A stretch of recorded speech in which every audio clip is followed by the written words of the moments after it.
Սիրելի հայրենակիցներ, Հայաստան խմբակցության կողմից ներկայացվել է հարկային օրենսգրքում փոփոխություններ կատարելու մասին նախագիծ, որի նպատակը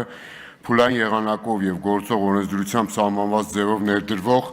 եկամտային հարկի տարեկան հաշվարկներ հայտարարագրեր ներկայացնելու համընդհանուր պահանջի չեղարկումն է, որը ժամանակավրեպ է դրված նպատակի տեսանկյունից ոչ լիարժեք եւ ոչ համարժեք, իսկ քաղաքացիների համար դառնալու է նոր եւ ավելորդ վարչարարության անիմաստ պարտավորության եւ տուգանքի հիմք։ Եվ սա է նաեւ պատճառը, որ օրերս արդեն կլրանա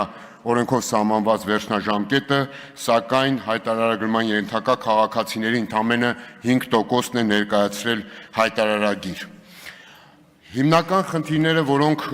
այս կարճ ժամանակահատվածում հնարավոր է ներկայացնել գործող կարգավորումների վերաբերյալ։ Ակնհայտ է, որ եթե հայտարարագրման ենթակա քաղաքացին ունի ստվերային չգրանցված եկամուտներ, որոնք արտացոլված չեն եկամտահարկի միասնական անձնավորված համակարգում, ապա նա այդ եկամուտները չի ներառելու նաև իր տարեկան հայտարարագրում։ Հետևաբար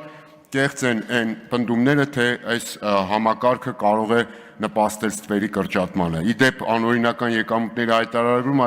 հայտնաբերումը այսպես թե այնպես մնալու է հարկային մարմինների հսկողության եւ վերահսկողության ներքո, ինչը շարունակում է խնդրահարույց մնալ։ Գործող կարգավորմամբ նախատեսված է, որ հարկային մարմինն իր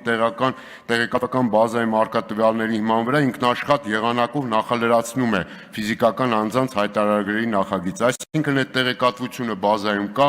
եւ կրկնակի եռակի անգամ առանձին դեպքերում նորից նույն բանը հայտարարագրել որևէ կերպ չի կարող նպաստել դրված նպատակին։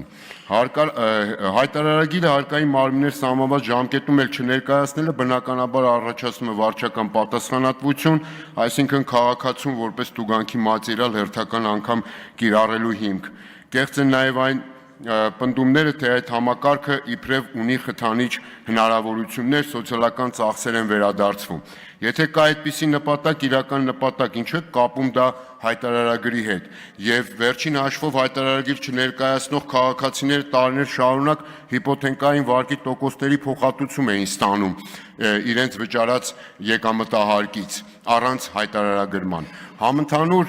հայտարարագրման համակարգի ներդրման արդյունքում իբրև թե ակնկալվում է ունենալ եկամուտների անձնավորված հաշվառման համապարփակ համակարգ, որով հնարավոր կլինի ճշտության ավելի բարձր աստիճանով տեղորոշել ոլորտային քաղաքականությունների իրական շահառուներին, ասենք օրինակ սոցիալական պաշտպանության ոլորտում։ Սա էլ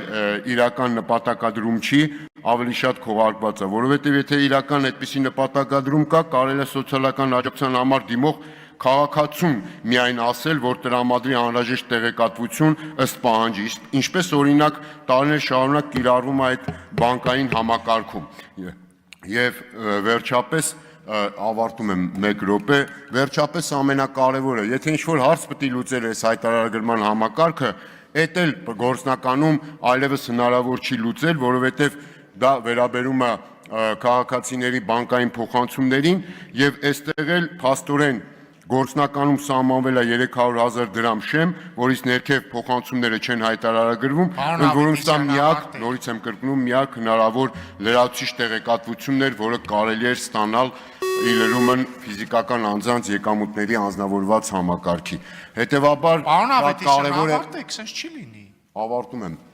Կոչս մնաց, ամենակարևորը։ Հետևաբար կարծում եմ այսքան խնդիրների մեջ շատ կարևոր է տալ հնարավորություն ազգային ժողովում եւս մեկ անգամ քաղաքացիների բարձրաձայնված խնդիրները քննարկել այս նախագծի համատեքստում։